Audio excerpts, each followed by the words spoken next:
This is Bigger Questions with your host, Robert Martin.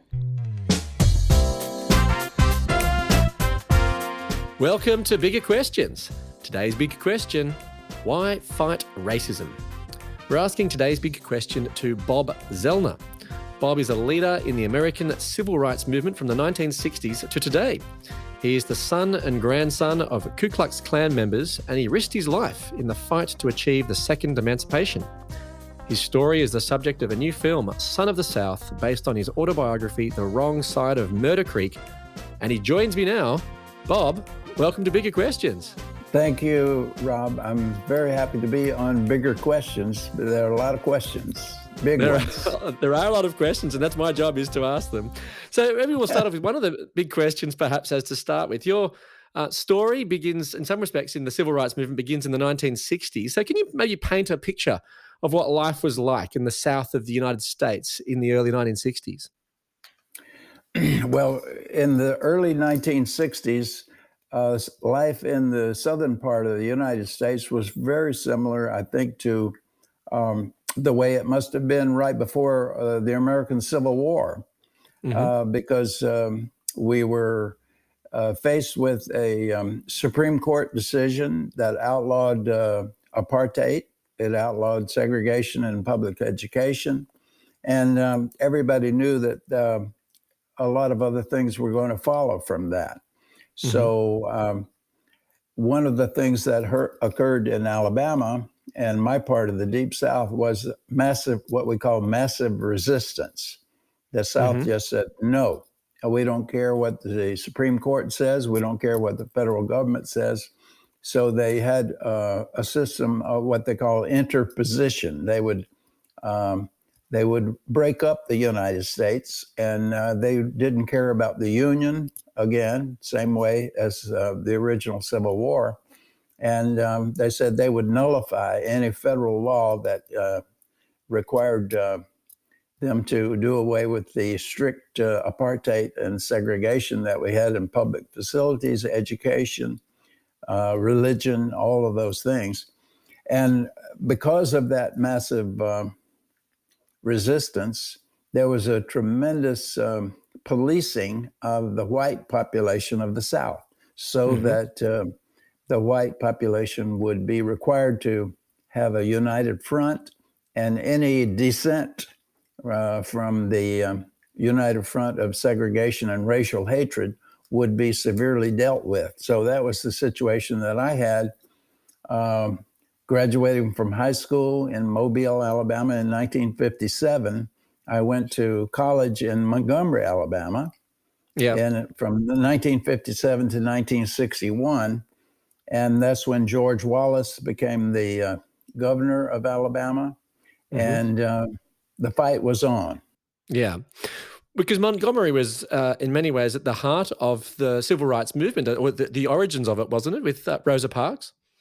Yes, that was one of the ironies of being in a church school. My father was a Methodist minister, and so it was natural that I would follow my older brother to our Methodist church school in Montgomery, Alabama, and that was the place where the Montgomery bus boycott was successful under the leadership of Dr. Martin Luther King and Mrs. Rosa Parks and Brother E.D. Nixon, who was the branch president of the NAACP there. So I was in college for 4 years in Montgomery, which was really the almost the what do they call it? The ground zero of the civil rights movement in the South. And much of that is covered in the movie, but I was like a lot of other young white people in the South, especially who'd become from an active background in the church, to have to make a decision. And we had to make a decision, and luckily I chose to be friends with and follow Ms. Rosa Parks and Reverend Martin Luther King, rather than the people who were spouting hate and division. We thought it was better. It was harder to do, but it's better to bring people together especially if you follow the Christian doctrine of uh, releasing the captive Mm. and inviting the stranger and taking care of the sick and the poor and visiting the people in prison. And that became very important because we spent a lot of time in prison. Mm. We can unpack a bit more of your story, but before we do that, maybe can we just unpack a little bit about what life was like under segregation? Can you explain a bit what life was like in the South in that space? What it was like was that the first black student went to the University of Alabama, Miss Autherine Lucy, and there was tremendous debate in our high school about integrating the University of Alabama. And it was the first time that I was acutely aware that I had a belief that was fundamentally different from the overwhelming majority of my high school mates.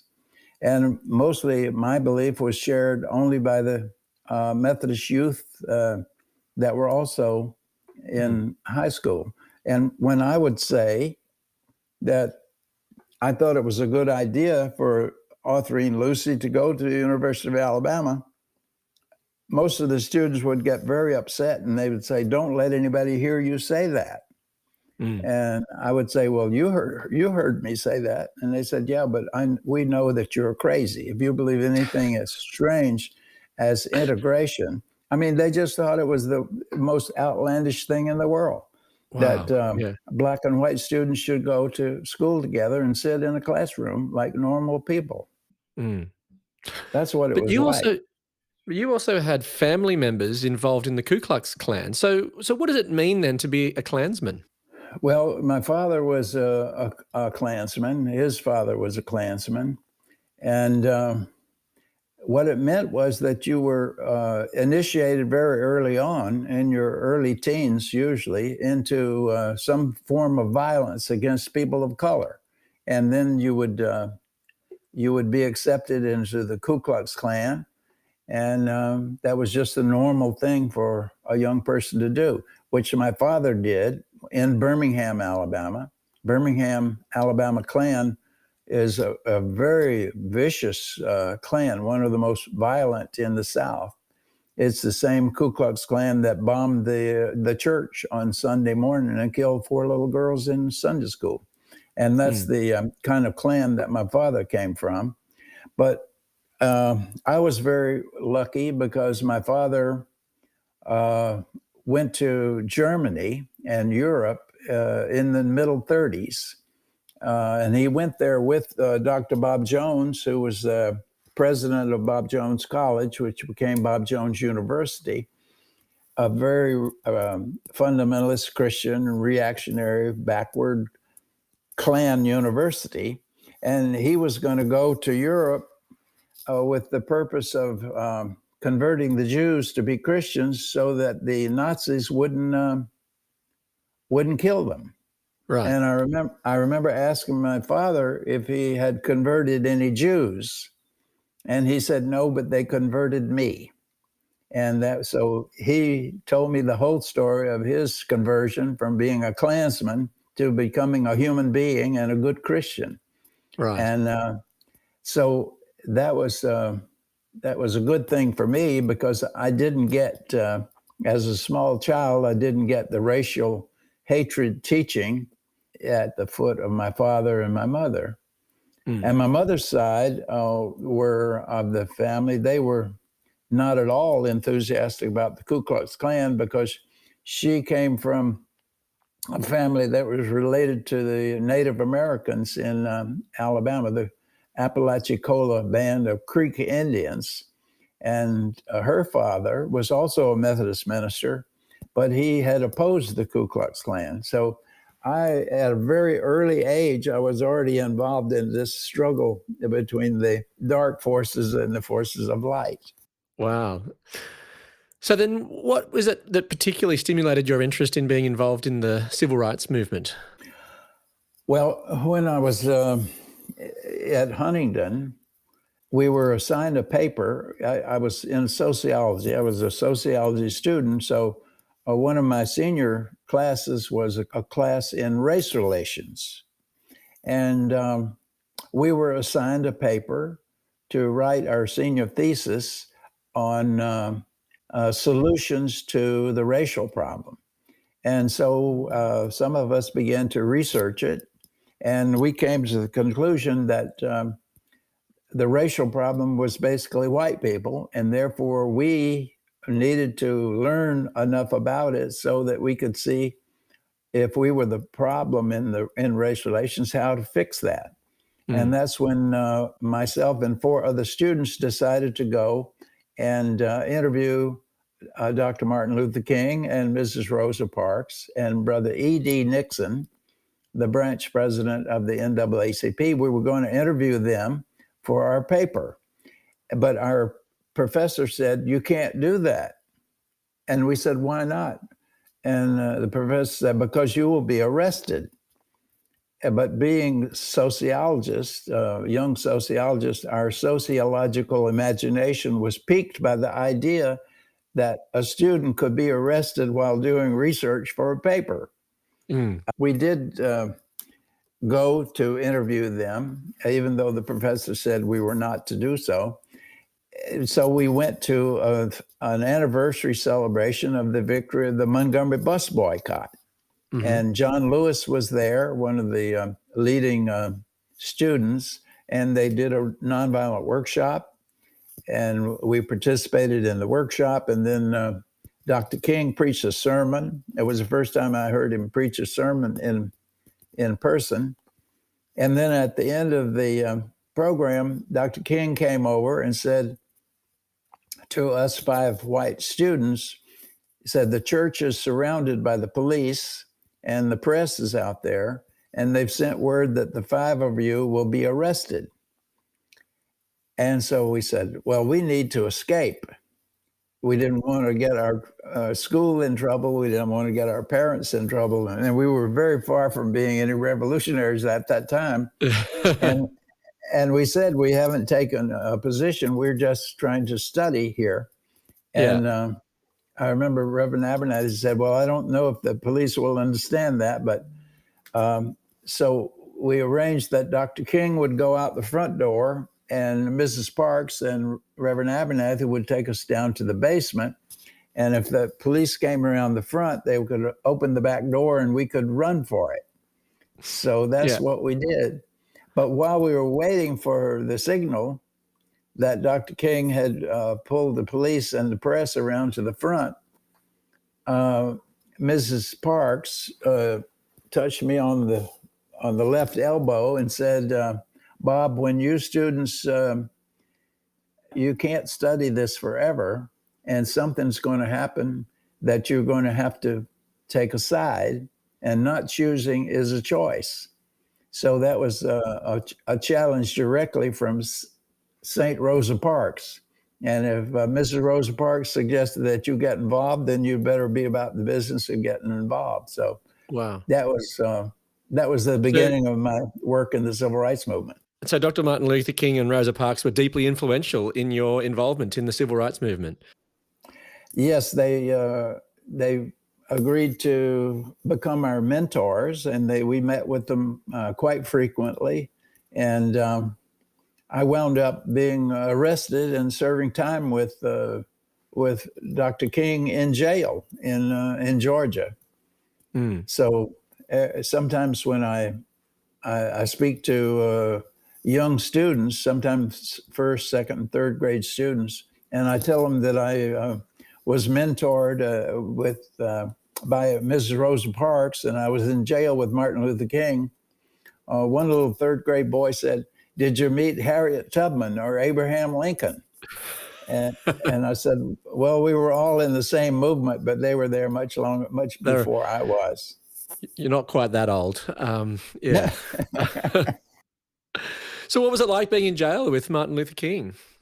It's quite amazing because we were, of course, we were segregated. So they would put the black prisoners in a part of the jail, and they would put the white prisoners in the other part of the jail. but we had ways of communicating. We'd send notes back and forth. Some of the trustees would take notes for us, and we sang. That was one way we could hear each other. So if they were singing freedom songs, we'd sing along with them, and so it was a very close spiritual experience to be going through that together. And we didn't know at the time that what we were involved in would be such an important part of American history, but we knew it was important for us to do what we were doing. But it's good to be able to say that I was in jail with Martin Luther King.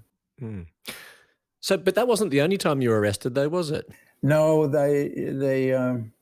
one of my problems in the movement was my first job in SNCC, the Student Nonviolent Coordinating Committee, was to be a campus traveler.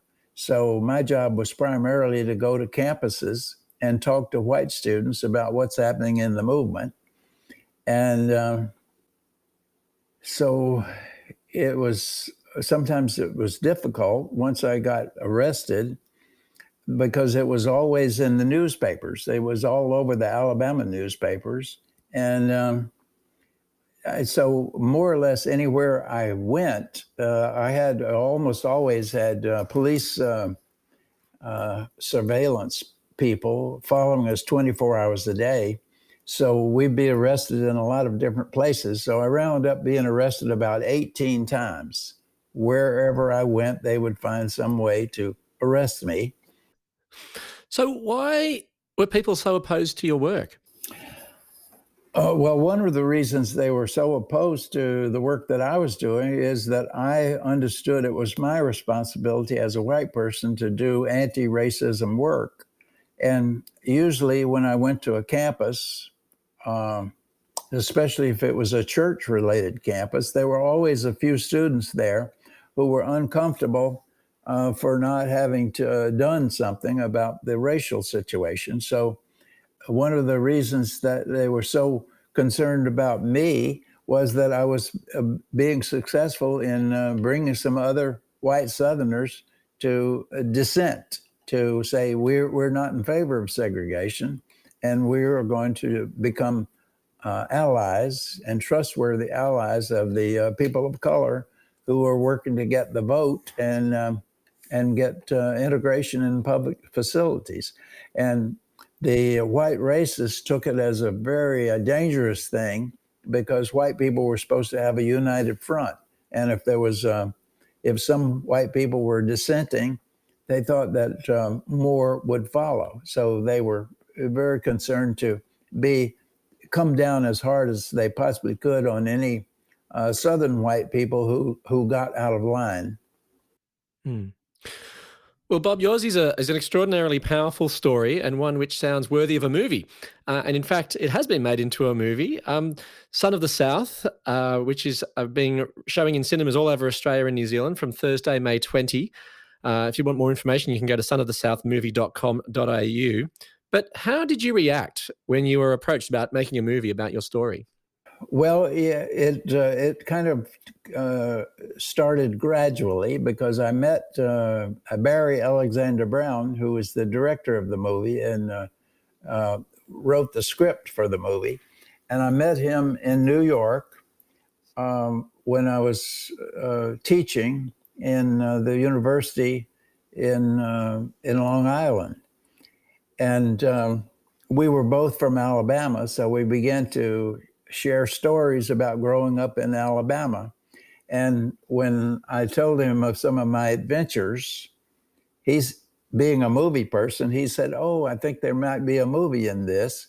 Mm-hmm. And he was a very skilled movie director. In fact, the first movie he ever directed, called The War at Home, got an Academy Award nomination. So he was a wonder kid in movies. And he was working with Spike Lee as Spike Lee's main editor. So he said, well, let's put together a script and see what Spike says. And if Spike will support us, I think we can do this movie. So Barry and I got together and we wrote the first script for the movie, and it was the first draft was done in 1987. And Barry then took it to Spike, and Spike had already told him that if he finds a movie that he wants to direct, that Spike would help him get the movie made. And so Barry brought him the script for Son of the South, and Spike Lee looked at him like he'd gone crazy, and he said, "You want me to make a movie about a white civil rights worker?" And Barry said, "Well, just read the script. And Spike, if you're not interested in it, just tell me you're not interested and I'll never mention it to you again." But Spike took the script, he read it, he brought it back to Barry, and he said, "That's a heck of a script, and let's do it. I'll help you make this movie." So that's the way it began back in the late 80s. And it's taken this long to get the dang thing made, but it's a testimony to how persistent Barry Brown was and Spike Lee. And one of the reasons was they both are from Alabama. Spike Lee's family has deep roots in Alabama, and they worked together until they got it made. So it's a confronting and thought-provoking film. So what's something that you want people to consider when they watch it? Well, one of the things I hope they will consider is that it deals with some universal themes: dedication and courage, doing the right thing. And I think it may resonate with people in Australia. I remember when the book first came out in 2008, the book was done much later than the movie. Some of the early letters that I got were from Australia, and people said, and they were Aboriginal people, and they said, "This is a wonderful story. It's very much like that here." So people have seen some universal themes in it, and I hope they will take that and say, yes, there's still a lot of work to do wherever we are. We thought that we were out to save the world 50 or 60 years ago, and I'm not sure what we were trying to save the world from. Now, Bob, the Bible proved to be a great inspiration for civil rights leaders, and many of the public meetings were held in churches. So how important was the church in the civil rights movement? The church was a basic foundation of the civil rights movement for two reasons. Number one was in the Black community coming out of slavery, the church was the only institution that they completely ran and controlled, so that they had their own church buildings, they had their own property, they had their own leaders, they had their own elections to elect the leaders. And of course, the other reason that the Bible was so important was that the Bible is a message of freedom. A Bible is a message of freeing the captive. The Bible is a book of bringing people together, not separating people. So that was, in fact, it was such a problem during slavery that one of the underpinning ideas of the excuse for slavery was that they would convert the heathen Africans to be Christians. But the slave owners understood fairly early, if they converted them to be Christians and they had their Bible and they had their preachers, they were going to be reading about Moses leading the children of Israel out of bondage in Egypt. So they were going to be getting bad ideas about freeing themselves. So the slave owners were so concerned that they made a special Bible for slaves, and they took out a lot of the book of Exodus. They took out a lot of the book of Genesis, and they took out a huge amount of the New Testament. Because if you read about Jesus, you want to tend to free yourself and free others. So that was the Bible and the church were extremely important for the movement. And Dr. Martin Luther King himself quoted extensively from the Bible, and especially in his famous I Have a Dream speech. He quotes or alludes to the Bible several times. And one reference was from the Old Testament prophet Amos, which says in Amos 5:24, "But let justice roll on like a river, righteousness like a never-failing stream." So how much do you think then, did you see the civil rights movement as a justice question as well? Well, it was definitely a justice question because the search for justice and the striving for justice did two things. Number one, it did free the captive, but number two, it freed the people who were working for to free the captives. Because in order to get justice, it means that you have tyrants. You have very, very dangerous, bad people, and they will put you in the lion's den. So the Old Testament and the New Testament demands that you have courage. In fact, the early Christians, and this is the way I learned a lot of my determination, was that once my father had broken from the Ku Klux Klan, he began to work with Dr. King and Reverend Joe Lowry and other people in the Alabama church community to bring about a better race relations. So, Bob, why fight racism? We have to fight racism, number one, because it hurts us. Anything that hurts people as much as racism has hurt people. Racism has fueled genocide, so that one group of humans have decided that their life would be improved tremendously if they can just wipe out all of these other people, and it's based on racism. And racism has never produced anything that's good, but anti-racism and bringing people together has created all kinds of good. Well, let me leave you with some of the Bible's answer to the big question, why fight racism, from Amos 5:24. But let justice roll on like a river, righteousness like a never-failing stream. I look forward to you joining us next time for bigger questions. Thanks very much to our guest today, Bob Zellner. Thank you, Rob.